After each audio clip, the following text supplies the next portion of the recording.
Está no ar o Disrupt Podcast, com Alexandre Barbosa, Alfredo Copete e convidados. Informações acessíveis sobre inovação, tecnologia e direito em um formato dinâmico e simples. O Disrupt Podcast está no ar. Olá, minhas amigas, meus amigos, como estão? Todos bem? Estamos mais uma tarde aqui, meu querido Alfredo Copete. Exatamente, mais um Disruptcast, Alexandre. Mais um. E hoje nós vamos ouvir o Daniel Rezende. Vai falar sobre as inovações do registro civil. Ele é cartorário, é notário, é registrador. Tudo bem com você? Como é que está, meu amigo? Tudo jóia. Boa Tudo tarde. bem. Boa tarde. Eu sou registrador via concurso público. Recentemente eu fui designado como interino do Serviço Distrital de Ibema. Então, na atual conjuntura, eu sou, além de registrador, eu flerto como tabelião também. Muito bem. E conta pra gente, meu caro, como é que é o ingresso? Conta para os nossos ouvintes, porque o pessoal pensa, como é que eu vou fazer, né, Alfredo, para trabalhar em cartório, para ser notário, para ser registrador, para ser tabelião? E essa dúvida é uma dúvida que a turma tem. Conta um pouquinho pra gente. E Alexandre, as pessoas também pensam que isso é algo que foi doado, né? Tem isso também. Até tem toda essa discussão que hoje em dia está superada, né? Então é interessante as pessoas saberem que se adentra o cargo por meio de concurso público. Concurso público, não é isso? Isso, é por meio de concurso público, tá? No artigo 236 da Constituição. A partir de 88, só concurso público. De provas e títulos. De provas e títulos, porque tem algumas pessoas ainda remanescentes do tempo antigo que tinha o cartório por concessão, né? E aí passava para os herdeiros e passava, isso daí acabou. Isso já é matéria superada, né? Já, isso não existe mais. Né? Não. E agora sim, né, Alfredo, falando sobre o tema propriamente da nossa conversa, as inovações na lei dos registros públicos, conta um pouquinho para a gente sobre alguns pontos de mudança, o que afetou o seu trabalho, o que afeta a nossa população, meu caro? Bom, primeiro a gente tem que ter em mente que o registro civil ele é um ofício da cidadania. Isso quer dizer que é importante que nós, registradores e nossos prepostos, que são os nossos funcionários, eles falem na linguagem popular para criar um canal comunicativo interessante com a população. Porque de nada adianta a gente se utilizar de um linguajar muito robusto e erudito, prejudicar a comunicação e o cidadão não entender o que a gente oferece, quais serviços a gente pode prestar pela via extrajudicial, que é o que? Não depender de ajuizar uma ação, entrar na justiça, né? É interessante porque abarca toda a população, né, Rezende? Acho que assim, o papel dos cartórios, de modo geral, né, das serventias, enfim, é para auxílio à população, né? Mas a população, às vezes, ela está meio, como eu vou dizer, Alexandre, ela fica meio agressiva, né, para ir ao cartório, né? Não gosta muito, né, pela demora, pela estrutura burocrática. E é isso um pouco que o Daniel vem falar para a gente sobre a inovação tecnológica para auxiliar e para atender melhor a população. Quais seriam as novas tecnologias hábeis para que a população receba um serviço de melhor qualidade, mais eficiente, mais célere? De cerca de 20 anos para cá, tem ocorrido um processo muito grande de desjudicialização, que é o que? Tirar dos fóruns, né, do Poder Judiciário e trazer para fora do Poder Judiciário situações que são relativamente mais simples e que podem ser resolvidas. Daí isso muitas vezes independe até da participação de um advogado. No caso do registro civil, quase tudo que a gente faz, a pessoa nem precisa ser assistida ou representada por um outro operador da lei, né? Claro, é um direito da pessoa buscar auxílio jurídico com um advogado, mas caso ela deseje, ela pode se dirigir também diretamente ao registro civil, né? No caso do registro civil especificamente, desde 2017 a gente teve uma inovação legislativa que foi interessante. É a possibilidade de opção de naturalidade. Por exemplo, eu sou registrador em Guaraniaçu, né? Daí um casal reside lá, só que a mulher veio para Cascavel ter o bebê. Se fosse antes de 2017, nasceria aqui, registraria aqui e sairia como natural de Cascavel, sendo que os pais têm sua vida em Guaraniaçu, né? Pós 2017 e até atualmente, o que acontece? Existe a possibilidade de opção de naturalidade. A naturalidade vai ser do domicílio da mãe, dos pais, né, da criança, ou do local onde ocorreu o nascimento. Então é muito interessante isso, porque isso vai refletir a real identidade daquele cidadão que acabou de nascer, por assim dizer, assim como vai garantir as raízes dele, né? Ó, ele é de Guaraniaçu, a família é de Guaraniaçu. Não vai ter uma ruptura identitária em termos geográficos, por assim dizer. Isso é muito interessante, né? Porque às vezes a família sai de uma cidade menor para ir para uma cidade maior por conta do nascimento da criança, parto, as facilidades de um hospital maior, alguma coisa assim. Mais recursos, né? Mais recursos. E anteriormente, se fosse ali feito o registro, teria essa situação que desprenderia de fato das raízes. Muito interessante. E você tem vivenciado isso com alguma frequência, essa opção? As pessoas exercem ou não? Sim, a maioria prefere registrar em Guaraniaçu. Muitos registram os nascimentos lá, assim como os óbitos. Entendeu? Até mesmo porque depois, para a família, fica até mais em conta, em termos de custas e emolumentos, expedir diretamente no meu cartório, ou no cartório onde ela optou por registrar, no domicílio dela, uma segunda via da certidão do filho. Entendeu? Porque aí ela vai evitar, por exemplo, pagar pela materialização da certidão, que é quando eu faço essa solicitação para a pessoa do meu cartório para a serventia onde a criança foi registrada, né? Então tem até essa questão, que é interessante a gente criar essa consciência nas pessoas, né? Você falou sobre esse movimento, né, institucional, né, de troca de ambiente, né, saindo um pouco da jurisdição, da decisão judicial, da necessidade de ir ao Poder Judiciário para a garantia ou para estabelecimento de certos direitos, e se transformando isso num ambiente pré-jurídico, né, pré-jurisdicional, né? Você teria alguns exemplos para a gente entender como isso era e como se transformou agora? Ótimo. Bom, por exemplo, reconhecimento de filiação socioafetiva, né? Antes era só na justiça. Hoje você já consegue fazer diretamente em cartório, apresentando a documentação necessária. Eu, por exemplo, eu forneço uma checklist com todos os documentos, né? Mas aí, no caso da filiação socioafetiva, por exemplo, o pretenso pai ou a pretensa mãe tem que demonstrar um efetivo vínculo com aquela pessoa, com o registrado, pra gente né? O que é a filiação socioafetiva, para que Filiação socioafetiva é basicamente a situação na qual um homem ou a mulher cria uma criança ou um adolescente como se pai registral fosse, como se pai ou mãe biológicos fossem. Entendeu? É basicamente isso.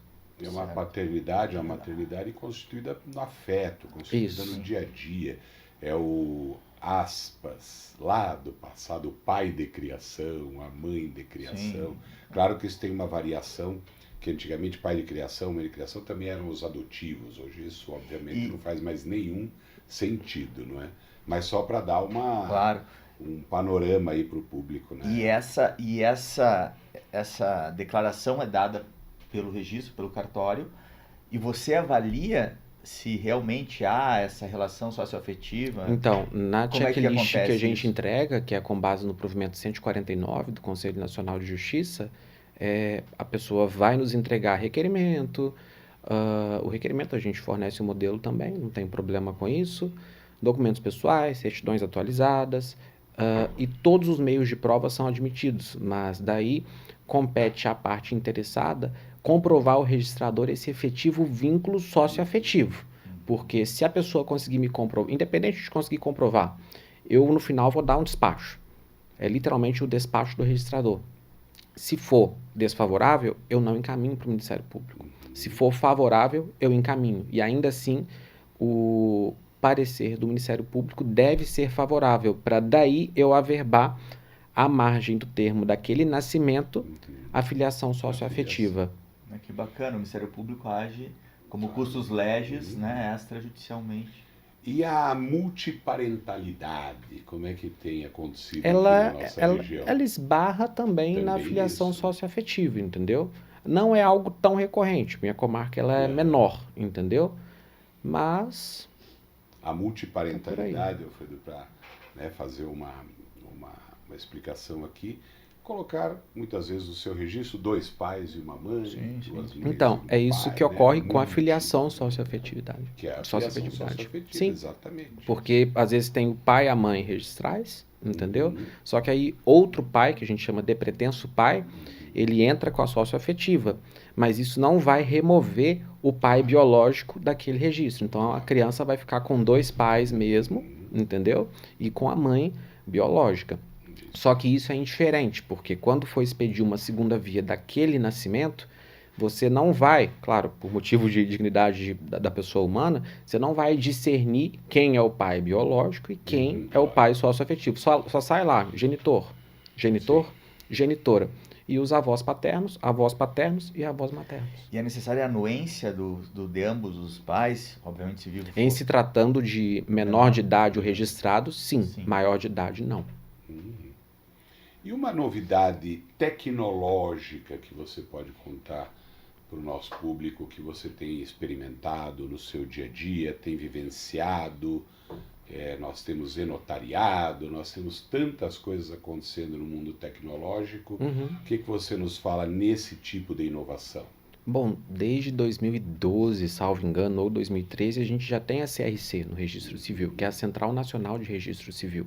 E recentemente ela passou por uma atualização muito interessante, que antes você só conseguia fazer um protocolo eletrônico, né, seja um reconhecimento espontâneo de paternidade, uma filiação socioafetiva, uma retificação extrajudicial, de um cartório para o outro. Você dependia de um cartório. Ou até mesmo para solicitar uma certidão. Atualmente, você pode, da sua casa, solicitar, por exemplo, a sua certidão de nascimento, onde você nasceu, onde foi registrado, por meio do seu computador. Então, tem esse conforto, existe essa comodidade. Então, para quem tem facilidade com tecnologia, tem sido uma mão na roda. Então, isso é muito bom. Além dessas questões da evolução social, né, Alexandre? Porque isso, querendo ou não, o direito começa a reconhecer aquilo que desde há muitos existe, né? Enfim, mas há algo que tenha sido criado justamente dentro das estruturas cartorárias por conta da tecnologia, que foi imposto, por exemplo, normativamente, né? Por exemplo, um provimento do CNJ que ele estabeleceu, vocês devem fazer dessa forma, por exemplo. Sim, tinha o provimento 74 e agora recentemente saiu o provimento 213, que estabelece diretrizes mínimas tecnológicas e também no que se refere à informática para garantir que as serventias extrajudiciais consigam acompanhar as inovações tecnológicas, né? De nada adianta você ter um computador velho com um servidor que não funcione direito e tá com aparato tecnológico que as associações nos fornecem, né, de certa forma. E me fale para todos nós, uma recentíssima novidade, tanto da Lei de Registros Públicos quanto de provimentos do CNJ, uma coisa absolutamente recente que nós podemos tirar como uma grande novidade. Bom, não seria uma grande novidade, mas acaba que para muita gente é a alteração de prenome e gênero, né?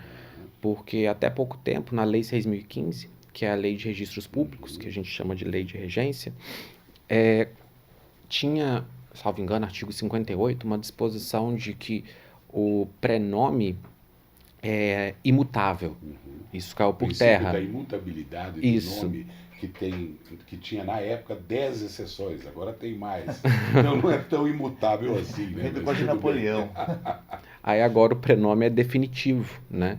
Porque é possível que a pessoa altere o prenome dela, mas espera lá, não é tão simples. Tem uma relação de documentos que essa pessoa vai ter que apresentar para a gente ver se está tudo ok, entendeu?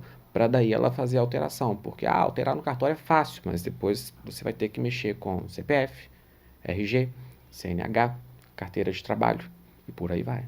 E é uma grande preocupação também meus amigos, por conta da realidade de vida de cada pessoa. Então, por exemplo, tem alguém que é devedor em muitos lugares, tem processos judiciais tramitando e busca-se patrimônio e tudo mais. A pessoa simplesmente vai lá e muda o nome. Mas isso não é um problema, porque dentre essa lista de documentos que a gente é obrigado a exigir, e que eu acho que está correta, a gente exige inúmeras certidões judiciais. E se qualquer uma delas sai positiva, a gente já comunica ao juízo aquela alteração de prenome. Então, Isso não até tem foi o mistério. mesmo, né? Comunica para a Receita, comunica Querendo para o ou Instituto não. de Identificação, SSP, PF, Polícia Federal, caso a pessoa tenha passaporte. Então, E não essa- fica porque escondido, isso é né? uma coisa muito interessante mesmo. Porque nós comunicamos para todo mundo, mas como é que essa comunicação chega, por exemplo, lá na comarca, por exemplo, de Baía da Traição, lá na Paraíba, num sistema que eu não sei lá se é SAGE, Projude, Malote EPROC, digital, etc, malote etc. digital, que é do judiciário em âmbito E nacional. como que você. Porque essa é uma coisa bem interessante. Como tem acesso a tudo isso? Tem algum mecanismo de unificação do CNJ? A que pessoa vocês vai consideram declarar sob as tudo? penas da lei, por exemplo, que nos últimos 5 anos ela residiu nessa cidade, que você trouxe a título exemplificativo, e em Cascavel. Pronto. Esse será o parâmetro que a gente vai utilizar para exigir essas certidões judiciais dela, né? Veja que é frágil, né? O sistema. Por quê? Porque às vezes uma dívida data de mais do que 5 anos, às vezes uma pendência de alguma natureza Mas acaba possa. que o registrador ele está vinculado àquilo que a norma Claro, exige, claro, né? não, sem dúvida. Não Entendeu? discuto isso, mas é interessante, né, Alfredo? Porque nós sabemos de algumas dificuldades da vida real no que se refere a processos judiciais mesmo, de pessoas que são procuradas, Mas pessoas isso que. não é um grande problema, porque veja, a alteração de prenome, tá? Qualquer órgão público minimamente sério hoje, ele vai exigir uma certidão atualizada, aquela expedida há menos de 90 dias, né? E se você, Alexandre, alterou teu prenome para Alfredo, tá? Essa alteração de prenome vai vir lá embaixo. Sim, É sim. uma averbação que vai... Não, porque tem averbação que não pode sair. Tipo, um reconhecimento espontâneo de paternidade. Não pode. A alteração de prenome e gênero, não pode. Mas se pedir um inteiro teor, vai sair. Né? No caso, só na alteração de prenome, sem alterar o gênero, vai falar, olha, antes ele se chamava Alexandre. Agora, ele se tornou Alfredo. E na questão Então, de gênero, por se tratar de um conta da registro... não discriminação. Isso, Mas aí, no caso da alteração de prenome, essa averbação sai. Porque, via de regra, algumas averbações que esbarram ali no direito à intimidade não são públicas, numa segunda via, que é a breve relato, né? Perfeito. E você falou agora da questão, né, da questão de mudança de nome por conta da questão de gênero, etc. Como que os cartórios de registro, a partir disso, porque isso é novo, né, eles se adequam à Lei Geral de Proteção de Dados na medida em que é uma legislação nova de 2018, importante, né, que trata dos dados sensíveis, dados das pessoas naturais, né, e que é o lugar onde estão todos os dados, na verdade, né? Então, vocês têm uma adequação à LGPD, né, um compliance de dados? Como é Sim, que a isso gente acontece? tem. Todo o cartório é informatizado, entendeu? Temos backup de tudo e pessoal preparado. Nós temos os encarregados ali exatamente para fazer o tratamento desses dados. Esse Entendeu? tratamento de dados é algo bastante complexo. E a alteração de prenome e gênero não é muito recente. Ela é do provimento 63, salvo engano, de 2017. Tem quase 10 anos. Não, tudo bem. Mas a LGPD é 18, Sim, né? sim. E ela vem se adequando, a autoridade de dados é de 2022, se não me falha a memória. Né? Então ainda é incipiente sob o ponto de vista do controle. Mas claro, os dados hoje Bom, faticamente sempre teve esse controle com os dados, né? Só que agora isso foi normatizado por conta da LGPD. Demanda um cuidado maior, mas na prática, confesso que não alterou tanto pra gente. Então, porque a LGPD é uma lei sui generis, né? É uma lei diferentes, a começar pela entrada em vigor, a começar pela vigência que foi picada em vários momentos, né?